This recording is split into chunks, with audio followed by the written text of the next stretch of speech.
नमस्कार मित्रों, मैं Arvind Yadav APS classes Kudwar Sultanpur special biology.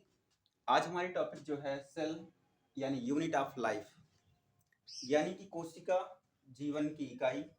तो कोशिका जीवन की इकाई जो है क्लास 11th के चैप्टर में या टॉपिक में काफ़ी इम्पॉर्टेंट चैप्टर है। और इस चैप्टर में या इस यूनिट में इसके बाद हम सेल डिवीजन का चैप्टर और बायोमॉलिक्यूल्स का भी कवर करने वाले हैं। और आपके साथ आज स्टार्टिंग से ही, क्योंकि इसमें अगर देखा जाए, क्योंकि 2022 का जो टीजीटी पीजीटी एग्ज़ाम है उसमें भी ये हेल्पफुल होगा और उसके लिए काफ़ी बेहतर भी होगा।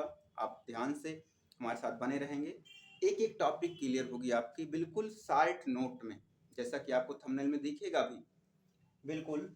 तो हम इस आज की जो टॉपिक है हमारे पास सेल, डिस्कवरी ऑफ सेल, मतलब सेल क्या है आखिरकार इसको जानेंगे। और उसकी खोज किसने की, मतलब डेड सेल्स, लिविंग सेल्स के बारे में किसने क्या बताया, types of organism on the basis of cell, types of cell और उसके या टाइप्स ऑफ ऑर्गेनिजम्स बोल सकते हैं। उसके बाद एट लास्ट आज की क्लास में सेल थ्योरी पर हम एंड करने वाले हैं। तो यहाँ तक की जो बातें हैं बिल्कुल सावधानी से आप देखेंगे अभी। तो सबसे पहले बात करते हैं कि सेल क्या है। तो आप टॉपिक को ध्यान रखिएगा भाई, क्या है कैसे। तो आखिरकार सेल पर चर्चा करेंगे कि सेल होती क्या है। तो कोशिका, हम ये कह सकते हैं, we can say cell is the structural and functional unit of organisms, यानी कि जो कोशिका है वो जीवों की क्रियात्मक और संरचनात्मक इकाई है। ठीक है। आखिरकार ये बात आती है कि आखिरकार ये जो सेल है, सेल कहाँ से लिया गया है, लैटिन वर्ड से। ठीक है ना, लैटिन वर्ड होता है। तो लैटिन वर्ड जिसका मतलब होता है सेलुला, सेलुला से लिया गया है। और सेलुला का अर्थ क्या है, सेलुला का अर्थ है कोश, कोश या कोठरी कहते हैं भाई, कोठरी। तो सेलुला का मतलब होता है कोश या कोठरी होता है। तो ये तो हो गई सेल की एक डेफिनेशन छोटी सी, कैसी है। तो cell is the structural and functional unit of organisms. यहाँ पर ऑर्गेनिजम्स की बात की है, लाइफ की बात स्टार्टिंग में नहीं बताई गई, उसका रीजन आपको हम बता रहे हैं ऐसा क्यों हुआ। देन हम बात करेंगे डिस्कवरी ऑफ सेल पर, यानी कोशिका की खोज कैसे। हमारी दूसरी टॉपिक जो है डिस्कवरी ऑफ सेल की बात करते हैं। डिस्कवरी ऑफ सेल यानी कोशिका की खोज। तो कोशिका की खोज के साथ अगर हम चलें आपको लेकर के, तो एक बात ये बोल सकते हैं कि भाई डेड सेल और उसके बाद हम लिविंग सेल की बात करेंगे। आखिरकार मृत कोशिका और सजीव कोशिका, इन दोनों की खोज के बारे में तो बात जानकारी लेनी है हमें। तो डिस्कवरी ऑफ सेल में सबसे पहले डेड सेल की बात करेंगे। तो डेड सेल की खोज किसने की थी, 1665 में। आप, बड़ा फेमस नाम है भाई, मुझे लगता है सभी लोग जानते भी होंगे, लेकिन आप नोट्स में बहुत अच्छी अच्छी बातें एकदम शार्ट नोट के रूप में आपको मिलने वाला है। तो डेड सेल की खोज किसने की 1665 में भाई, रॉबर्ट हुक ने की थी। और आखिरकार ये जो रॉबर्ट हुक हैं, इन्होंने खोज की तो कोई एनिमल सेल रही होगी, प्लांट सेल से, मतलब कहाँ से खोज की, तो इन्होंने प्लांट से दिया, प्लांट। तो प्लांट का नाम क्या था, ओक, ओक ट्री था। ओक आप समझ पा रहे हैं ना, ओक अशोक का पौधा था, जिसका साइंटिफिक नेम अगर हम देखना चाहेंगे तो क्वेरकस, इसका जो ओक का वृक्ष है, इसका वैज्ञानिक नाम अगर देखेंगे, साइंटिफिक नेम, क्योंकि भाई एग्जाम में कहीं से कुछ भी पूछा जा सकता है, इसलिए आपको हम बिल्कुल हर एक बात शार्ट में। तो ओक अशोक का वृक्ष था। इसकी कार्क से, कार्क का मतलब आप छाल समझ रहे हैं ना, कार्क सेल से इन्होंने खोज किया था डेड सेल की। तो प्लांट का नाम है क्वेरकस, क्वेरकस सुबेर भी कह सकते हैं, या इसकी जो स्पीसीज है वो ट्राइको, एक स्पीसीज इसकी है ल्यूकोट्राइकोफोरा। सुबेर या इसकी जो ल्यूकोट्राइकोफोरा ये स्पीसीज है, ठीक है ना। तो यानी डेड सेल की खोज किसने की 1665 में? रॉबर्ट हुक ने। किस प्लांट से? अशोक के वृक्ष से। उसके किस भाग से मिली थी भाई? उसकी छाल से। जो पौधे की छाल थी, कार्क से, मतलब कार्क आप याद रखिए, कार्क सेल, छाल से। और उसका जो साइंटिफिक नेम है वो कोएर्कस सुबेर या कोएर्कस ल्यूकोट्राइकोफोरा। और एक अच्छी बात कभी कभी ये भी पूछ लेता है भाई कि रॉबर्ट हुक की कोई पुस्तक है कि जिसमें ये सब सच लिखी गई हो ये सारी बात? बिल्कुल है। तो इनकी एक पुस्तक है, इनकी पुस्तक का नाम क्या है भाई? माइक्रोग्राफिया है, माइक्रोग्राफिया। ये काफी इंपॉर्टेंट है, याद रखिएगा। रॉबर्ट हुक की जो पुस्तक है उसका नाम क्या है भाई? माइक्रोग्राफिया है। अब अदर हैंड हम आते दूसरी तरफ लिविंग सेल की डिस्कवरी। तो लिविंग सेल के बारे में आप जानते हैं एंटोनी वान ल्यूवेनहॉक। कौन है भाई? एंटोनी वान ल्यूवेनहॉक। तो एंटोनी वान ल्यूवेनहॉक, जब लिविंग सेल की बात आएगी तो एंटोनी वान ल्यूवेनहॉक की तरफ चलेंगे, और जब डेड सेल की बात आएगी तो आप चलेंगे रॉबर्ट हुक की तरफ। ओवरऑल अगर बात करें कि आखिरकार सेल की खोज किसने की, तो आप रॉबर्ट हुक का ही नाम लगाएंगे। तो ये बात आप बिल्कुल ध्यान से सुनते रहें। तो इन्होंने जो डिस्कवरी आखिर की, जैसे इन्होंने ओक के ट्री पर, तो इन्होंने किसमें क्या किया? इन्होंने बैसिलस बैक्टीरिया, बैसिलस बैक्टीरिया में ये काम किया। और वो बैसिलस बैक्टीरिया का मतलब क्या होता है? Rod shaped. इनकी जो बैक्टीरिया थी वो कैसी होती? बैसिलस बैक्टीरिया रॉड यानी छड़ के आकार की, रॉड शेप्ड बैक्टीरिया, ऐसे छड़ के आकार की बैक्टीरिया थी। तो अब इन्होंने जो बैक्टीरिया की खोज की, बैक्टीरिया में लिविंग सेल को इन्होंने देखा, बैक्टीरिया लिविंग सेल है। तो जिस तरह से इनकी एक पुस्तक है माइक्रोग्राफिया, तो इन्होंने भी एक पुस्तक अपनी बताई। इनकी जो बुक का नेम है, बुक नेम, तो इनकी जो बुक का नाम क्या था भाई? The secret of the nature, यानी सीक्रेट ऑफ द नेचर, ये इनकी पुस्तक का नाम है भाई। ये बिल्कुल, ये सब शार्ट नोट में आप बिल्कुल ध्यान रखेंगे कि एंटोनी वान ल्यूवेनहॉक की पुस्तक का नाम क्या था? द सीक्रेट ऑफ नेचर, यानी प्रकृति का रहस्य क्या है, ठीक है। माइक्रोग्राफिया, इन्होंने सूक्ष्म जीवों को आकृति के बारे में बताया था, इसलिए माइक्रोग्राफिया नाम रख दिया। तो आई होप यहाँ तक की बातें बिल्कुल शॉर्ट फॉर्म में आपको समझ आ गई होंगी। तो अब हम बात करेंगे सेल के बारे में। सेल आखिरकार सबसे बड़ी सेल, छोटी सेल थोड़ा सा जान लेते हैं। यहाँ तक आपको समझ आ गई बात आखिरकार क्या है। तो हमारे साथ कंटिन्यू, एकदम शॉर्ट नोट आप कॉपी पेन में लिखते भी रहेंगे। अगर छूट जाए कुछ तो भाई पीछे बैक जरूर कर लीजिएगा। तो आइए चलते हैं सेल में। आखिरकार भाई आपके दिमाग में तो ये भी तो आता होगा कि आखिर सबसे बड़ी सेल कौन है, सबसे लंबी सेल कौन है, सबसे छोटी सेल कौन है। तो इनके बारे में देखते हैं। तो अगर हम बात करें सेल में, तो अगर स्मॉलेस्ट सेल की बात करते हैं, किस सेल की बात करें?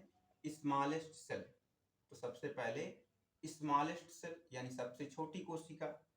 तो सबसे छोटी कोशिका जो है वो माइकोप्लाज्मा को कहा गया। और इसको आप, इसके एक शॉर्ट फॉर्म में आप पीपी येलो भी, इसी के मतलब माइकोप्लाज्मा पीपी येलो नहीं है, लेकिन पीपी येलो से मिलता जुलता ये होता है। तो पीपी येलो का पूरा नाम भी आपके दिमाग में होगा, नहीं होगा? अगर है तो ठीक है, नहीं तो आप यहाँ पर देखें प्लूरोन्यूमोनिया लाइक ऑर्गेनिजम्स। क्या बोलेंगे भैया इनको? प्लूरोन्यूमोनिया लाइक ऑर्गेनिजम्स, पीपीएलओ। तो ये सबसे छोटी कोशिका है। इसके बाद हम बात करने वाले हैं लॉन्गेस्ट सेल। तो अब देखिए लॉन्गेस्ट सेल में, अब लार्जेस्ट और लॉन्गेस्ट में आपको अंतर समझना है। लॉन्गेस्ट मतलब ये जो है लंबी कोशिका की बात कर रहा है, सबसे लंबी सेल कौन है। तो लंबी सेल को अगर हम देखें तो यहाँ पर अगर दो पार्ट आपको दें, दो पार्ट देने का मतलब आप समझ पा रहे हैं ना, एनिमल सेल में कौन लंबी होगी, प्लांट सेल में कौन लंबी होगी। तो प्लांट सेल में और एनिमल सेल में, तो आखिरकार आपके दिमाग में आता ही होगा। तो जैसे प्लांट एनिमल सेल में कौन सी सेल होगी भाई, नर्व सेल। नर्व सेल क्या है, सबसे लंबी कोशिका किसमें, एनिमल सेल में। प्लांट सेल में कौन होगा, ramie fibre. Ramie fibre, ramie fibre. अब भाई रेमी फाइबर किस प्लांट से लिया गया, तो ये भी प्लांट का नाम भी आपको याद होना चाहिए। तो बोहमेरिया प्लांट है, ठीक है ना, बोहमेरिया प्लांट है ये। इसका ये रेमी फाइबर किससे लिया गया, इस प्लांट का नाम जो है ध्यान रखिएगा, बोहमेरिया, बोहमेरिया प्लांट, ठीक है ना। ये प्लांट का नाम है जिससे, जिसमें ये रेमी फाइबर जो है सबसे लंबी कोशिका के रूप में देखा गया, ठीक है ना। यहाँ तक आपको ये बात इतनी कंफर्म हो गई। अब क्या ये रेमी फाइबर किस फैमिली से है, तो यूट्रिकेसी फैमिली से बिलोंग करता है। ये जो बोमेरिया प्लांट है इसकी फैमिली क्या है, फैमिली अगर आप जानना चाहो भाई कहीं से पूछ सकता है। तो बोमेरिया प्लांट की जो फैमिली होती है उस फैमिली को आप यूट्रिकुलेसी बोलते हैं ना, यूट्रिकेसी, सॉरी यूट्रिकेसी केसी फैमिली से।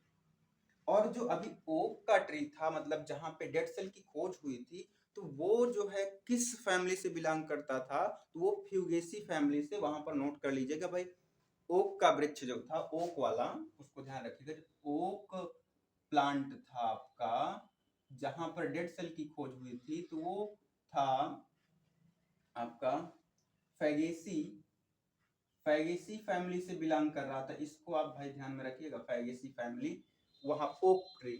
और इधर रेमी फाइबर बोमेरिया प्लांट से, किस फैमिली से, यूट्रिकेसी फैमिली। क्योंकि क्वेश्चन आपको बिल्कुल एकदम ध्यान से शार्ट फॉर्म में एकदम नोट करिएगा। इसके बाद हम लार्जेस्ट सेल की बात करेंगे। लॉन्गेस्ट तो हो गई हमारी एनिमल प्लांट सेल, दोनों की नर्व सेल हो गई। और दूसरी, और ये कितने सेंटीमीटर की होती भाई नर्व सेल, ये 90 सेंटीमीटर की होती है, और ये 55 सेंटीमीटर लंबी चौड़ी होती है, ठीक ना, लेंथ ब्रेथ मिलाकर, मतलब इस तरह से। तो यहां तक आपको सबसे छोटी सेल माइकोप्लाज्मा, लॉन्गेस्ट सबसे बड़ी वाली सेल एनिमल सेल में नर्व सेल, और ओवरऑल सबसे लंबी कोशिका पूछे, सबसे बड़ी ओवरऑल, तब भी आप किसको लगाएंगे, अगर हम बात करें ओवरऑल सबसे लार्जेस्ट सेल कौन है, तो ओवरऑल अगर लार्जेस्ट सेल की बात करेंगे तब आप जो है फिर भी नर्व सेल को ही लगाएंगे। मतलब सबसे बड़ी कोशिका कौन सी है, नर्व सेल है। प्लांट पूछेगा तो रेमी फाइबर है, ठीक है ना। तो ये किस प्लांट से लिया गया था, तो बोमेरिया प्लांट है। किस फैमिली से है, यूट्रिकेसी फैमिली है।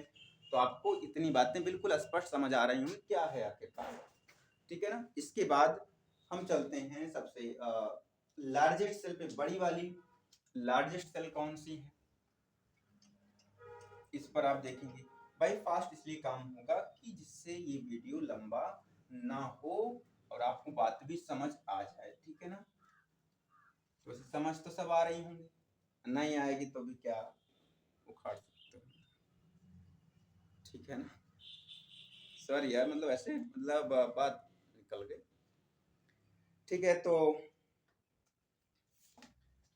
सबसे लार्जेस्ट सेल की बात करते हैं। लॉन्गेस्ट हो गई लार्जेस्ट सेल, तो लार्जेस्ट सेल में सेल, तो लार्जेस्ट सेल में मतलब सबसे बड़ी, तो सबसे बड़ी अगर एनिमल प्लांट, इसमें भी थोड़ा सा अलग कर लें भाई, या हम एनिमल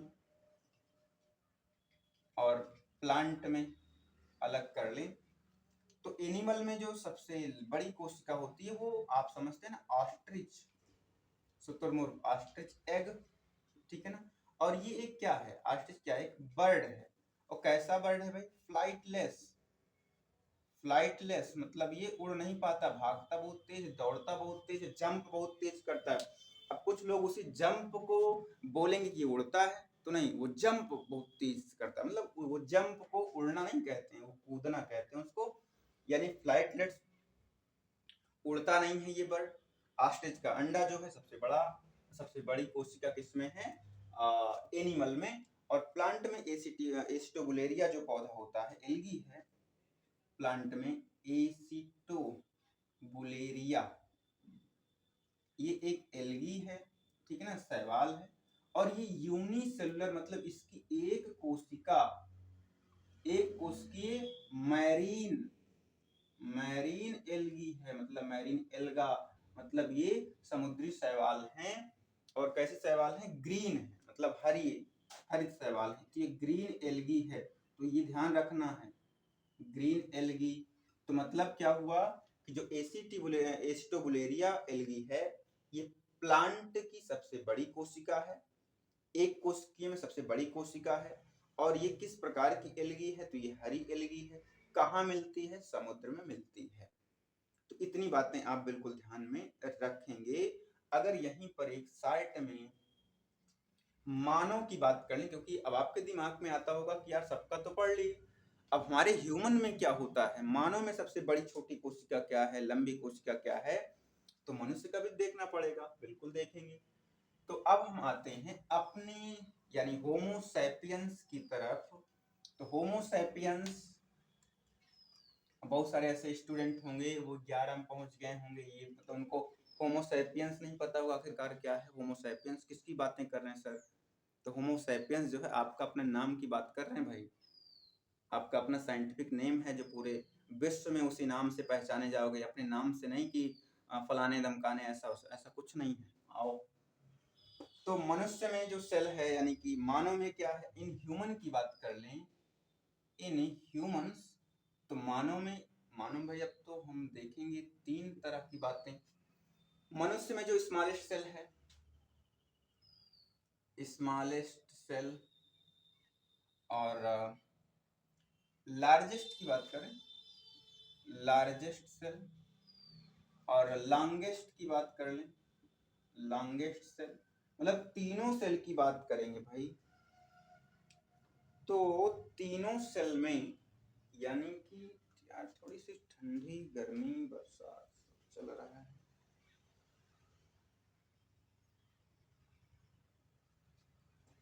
तो यहाँ पर जो है हम बात करने वाले हैं स्मॉलेस्ट सेल। स्मॉलेस्ट सेल में आपकी स्पर्म सेल होगी। स्पर्म सेल, अब आप कहेंगे ये किस खेत की मूली, ये ऐसा कुछ नहीं है भाई, ये स्पर्म सेल मेल गैमीट का नाम है, ठीक है ना, मेल गैमीट, नर युग्मक में सबसे छोटी कोशिका, नर में सबसे छोटी कोशिका होती है स्पर्म, और फीमेल में जो होती है ओवम, यानी कि अंडाणु, ओवम सेल जो होती है ये सबसे बड़ी कोशिका होती है, मतलब ओवम जो है सबसे बड़ी कोशिका है। और ओवम किस में मिलती है, अब कुछ लोग कहेंगे मेल में, अरे गधा, मेल में, फीमेल में ओवम मिलता है, ठीक है ना, और ये किस में मिलेगा, मेल। अब मेल फीमेल नहीं जानोगे तब तो फिर छोड़ दो पढ़ाई लिखाई, ठीक है ना, नर और मादा। लॉन्गेस्ट सेल में तो आप समझ पा, लॉन्गेस्ट सेल तो वही आप बोलोगे जो बोलते हैं नर्व सेल, ठीक है ना, ये नर्व सेल, लॉन्गेस्ट सेल। तो मनुष्य में भी आपको पता चल गया, और सब में एनिमल प्लांट दोनों में, सब में चल गया कार्यक्रम, तो मतलब आपको सारी बातें लगभग कंफर्म होती जा रही हैं। तो इसके बाद हम आने वाले अब चल रहे हैं देखेंगे types of organism on the basis of cell. इसके बाद टाइप्स ऑफ ऑर्गेनिजम्स यानी कि जीव कितने प्रकार के हैं, on the basis of cells, यानी कि कोशिका के आधार पर जीव, types of cells on the basis of, types of organism डालेंगे भाई, सेल्स नहीं, पहले टाइप्स ऑफ ऑर्गेनिज्म पढ़ेंगे। Types of organisms on the basis of, किसके आधार पर पढ़ोगे, बेसिस ऑफ सेल, तो कोशिका के आधार पर जीव। तो कोशिका के आधार पर जीव कितने तरह के होंगे भाई, आपको पता है कि हम शार्ट नोट में ऐसे लिखेंगे 2, तो 2 में क्या लिखेंगे, एक में लिखेंगे यूनिसेलुलर और दूसरे में लिखेंगे मल्टी सेलुलर मीन्स एक कोशिकीय, और मल्टी सेलुलर का मतलब बहुकोशिकीय, ठीक है ना, मल्टी सेलुलर हो गए। तो इसमें अब हम वीकेंड से बता सकते हैं भाई कि body composed of only one cell, मतलब जो यूनिसेलुलर ऑर्गेनिजम्स हैं इनकी जो बॉडी है, इनकी जो शरीर है, केवल एक ही कोशिका से बना होगा। तो वी कैन हम लिख सकते हैं भाई, यहाँ पे राइट कर सकते हैं आपके लिए कि body composed of only one cell, ठीक है ना, ओनली वन सेल। तो यानी कि इनका जो शरीर है केवल एक ही कोशिका से बना हुआ है। और दूसरी तरफ अगर चलेंगे तो हम पहले को कंप्लीट कर लें क्या है। तो आखिरकार यूनिसेलुलर एक कोश के जीव क्या है।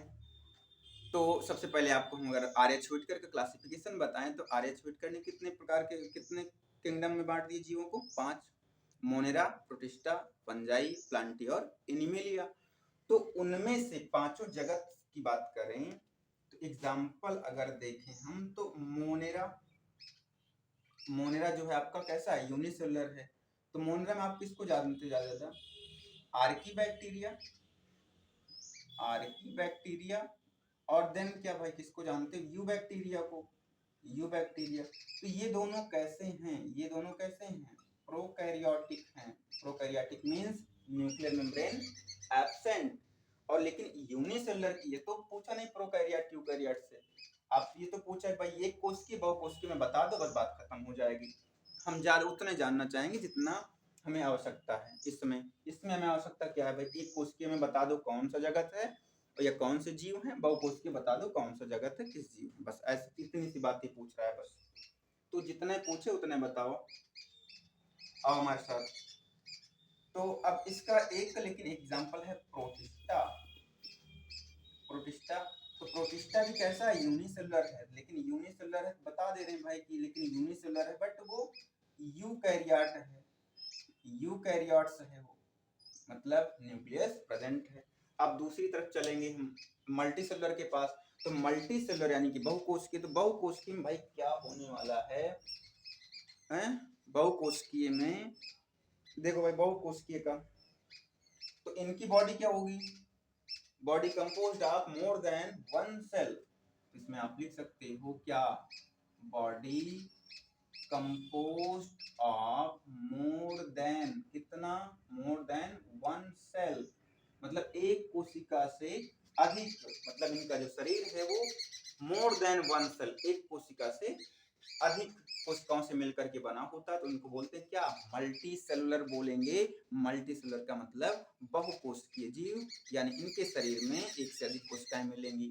तो अब एग्जाम्पल में आप क्या बोलोगे भाई, एग्जाम्पल में आप किसको बता सकते हो, फंजाई को ले सकते हो, ठीक है, प्लांटी बता सकते हो, और क्या बता सकते हो, एनीमेलिया कह सकते हो। ये सारे जो जगत के जीव हैं वो मल्टी सेलुलर है। लेकिन अपवाद में फंजाई में भाई ये कह दो कि भाई ईस्ट, तो अपवाद तो कहीं ना कहीं मिल जाते हैं, सिनकाइट्रियम आप बता दो भाई, जैसे वो बोल सकते हो क्योंकि आप तो भी ज्ञाता हो ना, सिनकाइट्रियम ये कह सकते हो कमेंट में सर, तो ये तो ऐसे होता है भाई, अपवाद हर जगह, लेकिन मल्टी सेलुलर में ये लोग आ जाते हैं, ठीक है।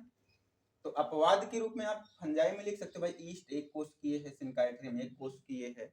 तो इस तरह से आप प्लांटी में अगर थैलोफाइटा में जाओगे तो एल्गी में भी कुछ मिल जाएगा, ठीक है ना। तो ध्यान रखिएगा, ये अपवाद आपको ध्यान रखना है। तो लेकिन एक बात और, जैसे ये लोग, ये प्रोकैरियोटिक था, तो ये जो किंगडम है ये लोग कैसे हैं, ये सभी क्या हैं, यूकैरियोटिक हैं, यूकैरियोटिक होते, ठीक है ना, यूकैरियोटिक। अब इतनी बात आपको समझ आ गई, तो शार्ट नोट आप बनाते रहेंगे साथ में, बड़ा अच्छा सा मतलब कंफर्म बातें हैं, बिल्कुल आराम से शार्ट में अपना सब कुछ नोट करते रहेंगे, जो बहुत आरामदायक, लाभदायक, जितने दायक हैं हर तरह से आपके लिए दया ही करेगा, ये आपके ऊपर रहम ही करने वाला है। तो दया, आप दया के पात्र हो भी भाई, दया कोई ना कोई तो करेगा ही। और चलते हैं टाइप्स ऑफ सेल की बात करते हैं। टाइप्स ऑफ सेल या टाइप्स ऑफ ऑर्गेनिजम्स की बात कर लें टाइप्स ऑफ सेल, या हम कह सकते हैं टाइप ऑफ ऑर्गेनिज्म।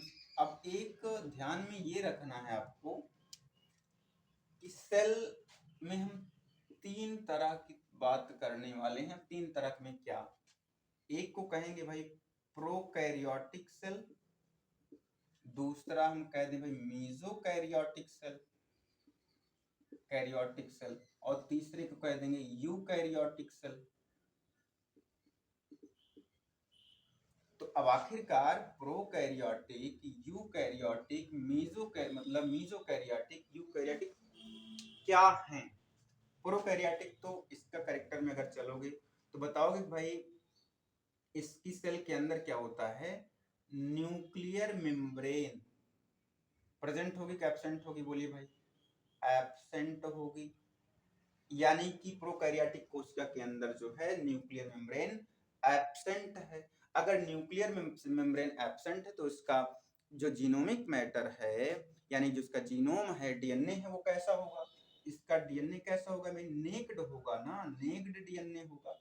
अब नेक्ड का मतलब नग्न, इसके आगे पीछे चारों तरफ कुछ ढका होगा नहीं है, बिल्कुल बिंदास चलेगा, नाचेगा, गाएगा, जहां कोशिका में जहां मन करे वहां चला जाएगा। तो ये मतलब अगर ये नेक्ड है तो इसका मतलब कुछ कमी होगी ना। तो वो कमी क्या है? हिस्टोन प्रोटीन की। तो इसमें क्या होती है? हिस्टोन प्रोटीन क्या होती है? एब्सेंट होती है, हिस्टोन प्रोटीन नहीं पाई जाती है। इस वजह से क्या, ये नेक्ड है, मतलब नग्न है, ठीक है, न्यूक्लियर मेम्ब्रेन नहीं है। तो ये प्रोकैरियोटिक का मेजर कैरेक्टर है। जो आप लोगों के भी लक्षण हैं वैसे ही हर मतलब सभी के लक्षण होते हैं, तो वो लक्षण को आप बिल्कुल ध्यान में रखिए। दूसरे की अगर हम इधर लेके आपको चले, इसमें क्या होगा? इसमें तो भाई क्या है, न्यूक्लियर मेम्ब्रेन क्या होगी? न्यूक्लियर मेम्ब्रेन प्रेजेंट, इसमें प्रेजेंट है भाई, मतलब न्यूक्लियर मेम्ब्रेन पाई जाएगी।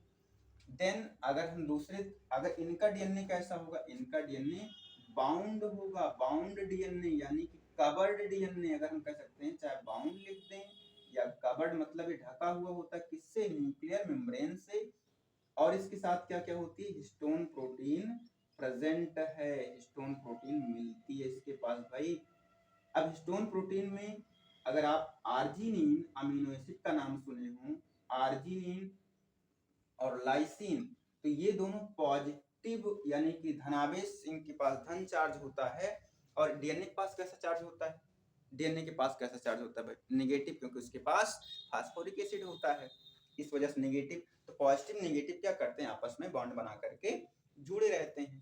तो ये अब ये इतनी बातें, हिस्टोन प्रोटीन इसमें क्या है? प्रेजेंट है। तो हिस्टोन अगर प्रोटीन है तो इसका मतलब जाहिर सी बात है कि वो अमीनो एसिड से मिलकर के बना होगा। तो अमीनो एसिड में आर्जिनिन, कौन सी अमीनो एसिड? आर्जिनिन और लाइसिन। चार्ज कैसा? प्लस। डीएनए पर चार्ज कैसा? माइनस। इसकी वजह से मैंने बताया था अभी, फास्फोरिक एसिड की वजह से डीएनए क्या होता है? नेगेटिव चार्ज होता है। नेगेटिव चार्ज और एसिडिक नेचर उसी की वजह होता, उसी की वजह से अम्लीय प्रकृति जो उसकी है डीएनए की। तो हम दोनों में समझ आ गई। इसके बाद अगर हम बात करें अब मीजोकैरियोटिक सेल क्या होती है? तो मीजोकैरियोटिक सेल के पास चलोगे तो पहले तो इसका एग्जांपल देख लें। तो प्रोकैरियोटिक में एग्जांपल क्या लिखना चाहोगे आप? इसका एग्जांपल क्या देना चाहोगे? मोनेरा, सबसे आसान मोनेरा। जो मोनेरा है वो एक कोष की प्रोकैरियोटिक है। और इसमें क्या बताओगे? इसमें भी आप अभी जो फंजाई बोल सकते हो भाई, यूकैरियोटिक फंजाई बोल सकते हो। लेकिन यूकैरियोटिक तो आपका प्रोटिस्टा भी है, लेकिन प्रोटिस्टा के साथ कुछ मजाक हुआ है, कुछ खिलवाड़ हुआ है, क्योंकि वो दोनों के बीच के कैरेक्टर को भी शो कर रहा है। तो इसका मतलब अगर दोनों के बीच का कैरेक्टर भी शो करे तो आप कोई नई चीज जोड़ पा रहे हो, कनेक्टिंग लिंक। मोनेरा और मतलब हम कह सकते हैं प्रोकैरियोटिक और यूकैरियोटिक के बीच की संयोजक कड़ी को क्या कह सकते हो? आप प्रोटिस्टा भी कह सकते हो, अभी बताते हैं कैसे कह सकते हो, आपको सब समझ आ जाएगी बातें। तो फंजाई आप प्लांटी कह सकते हो, यहाँ पर एनिमेलिया आपके सामने आ सकता है। तो ये सारे कैरेक्टर जो हैं यहाँ पर, मतलब सॉरी कैरेक्टर क्या, एग्जाम्पल क्या लिखा भाई? अगर हो सकता है नीचे ना दिख रहा हो, दिख जाएगा, इतने आपकी आंखें कमजोर नहीं। फंजाई, प्लांटी और एनिमेलिया, यानी कि कवक, पौधे और जंतु। तो मीजोकैरियोटिक सेल क्या होती है?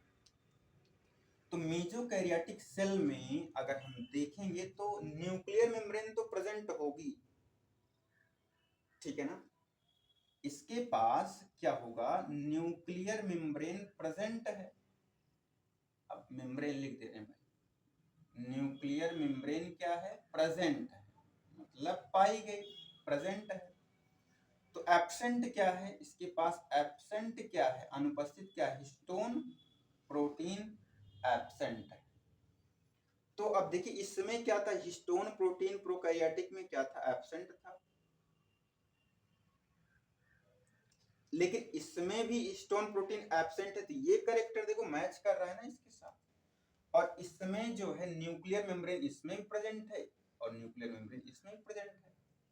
तो मतलब एक करेक्टर इसका मैच कर रहा है, दूसरा करेक्टर इससे मैच कर रहा है। तो लेकिन इसका मतलब जो प्रोटिस्टा के जीव हैं, यूकैरियोटिक तो हैं, बट उनके पास हिस्टोन प्रोटीन का क्या होता है, अभाव होता है।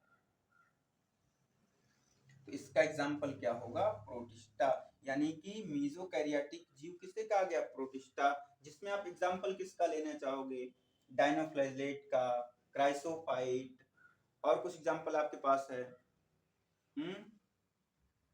बोलिए भाई। तो ये सब जितने हैं, डायटम्स भी हो सकता है इसका एग्जाम्पल। अब भाई देखो, तो यहां तक इतनी बात एब्सेंट ना, टाइप्स ऑफ सेल और यानी ऑर्गेनिजम्स प्रोकैरियोटिक। अब एक बात अभी इसी न्यूक्लियस की जब चर्चा हो रही है, तो न्यूक्लियस से कुछ बातें जान लें हम ना। तो वीडियो भी मुझे लग रहा है लंबा होता जा रहा है, एक टॉपिक छूट रही है, कौन सी टॉपिक, सेल थ्योरी छूट रही है, छूटेगी नहीं, हम कुछ बातें आपको बता दें, वीडियो लंबा ना हो, इसलिए हम आपको नेक्स्ट उस पर चर्चा करेंगे। नेक्स्ट वीडियो में आप बिल्कुल यहाँ से जैसे है ना शार्ट नोट अपनी कॉपी तैयार करते रहिए, कि हम आपके साथ बिल्कुल चलेंगे, रेगुलर चलेंगे। मतलब देखिए हमारी जो वीडियो है आपको बता दे रहे हैं, मतलब हर 2 दिन में आएगी। मतलब जैसे आज कौन सा वार है, आज रविवार है, संडे है, यानी कि मंडे छोड़ करके फिर ट्यूसडे, फिर ऐसे एक एक दिन करके मतलब आपको मिलेगी। तो मिलेगी कब, आपको ये भी बता दे रहे हैं, ऑलमोस्ट टाइमिंग जो होगी उसकी अपलोडिंग की 7 बजे के आसपास। मतलब ये मेरा प्रयास रहेगा, अब आपके साथ कंटिन्यू चलेंगे हम, ठीक है ना। तो एक अभी जब ये जो सेल की बात करें, न्यूक्लियस की बात ही चल रही है, तो न्यूक्लियस क्या होता है, केंद्रक। तो जैसे मैंने यहाँ पर प्रोकैरियोट की बात हुई, यूकैरियोट की बात हुई, मीजोकैरियोट की बात हुई, तो कैरियन का मतलब क्या होता है, कैरियन का मतलब ही भाई क्या होता है, न्यूक्लियस होता है। और न्यूक्लियस की स्टडी को क्या कहोगे, स्टडी ऑफ न्यूक्लियस। केंद्रक का अध्ययन क्या कहलाएगा, क्या कहलाएगा भैया, कैरियोलॉजी कहलाएगा। गधे यार, कैरियोलॉजी। अगर फिर डिवीजन हो, division of nucleus, division of nucleus, आप क्या बोल सकते हो, कैरियो काइनेसिस कह सकते हो। क्या बोलोगे भाई, कैरियो काइनेसिस। तो ये इतनी बातें ध्यान रखिएगा। वीडियो पसंद आया तो लाइक शेयर सब्सक्राइब जरूर कर लीजिएगा। धन्यवाद आज के लिए। नेक्स्ट डे हम फिर मिलते हैं आपको अगली टॉपिक के साथ, सेल थ्योरी, उसके बाद उसका क्लासिफिकेशन। जय हिंद दोस्तों।